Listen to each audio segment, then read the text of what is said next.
Welcome to the Learning Pines YouTube. We hope this video helps. You begin by preparing your mic and Word so dictation works reliably. Plug in or enable your microphone, then grant microphone permission to Office in System Settings, and make sure Word is updated. Open the document and place the cursor where you want text, then click the Dictate button on the Home ribbon. Once done, select the correct language and the preferred mic from the drop-down. Make sure there's minimal background noise so Word's speech model can detect your voice clearly. Now you'll perform the central actions that turn speech into polished text. Speak naturally and include punctuation words like period or comma so transcription mirrors your intent. For line breaks, say new line or new paragraph. Use voice commands to control formatting. Say bold to apply emphasis or select last sentence to edit.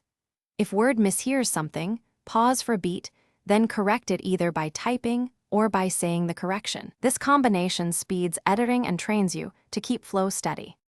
To finish, click Dictate to stop listening and then read through your document aloud or use Read Aloud to catch errors you missed.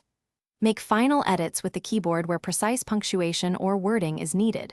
Voice is great for drafts, but manual tweaks improve clarity. If accuracy is poor, check that you have a stable internet connection, a good microphone, and the correct language pack selected, and reduce background noise. If problems persist, restart Word and your system. That often resolves transient recognition glitches. Thanks for watching. Consider subscribing if we helped you.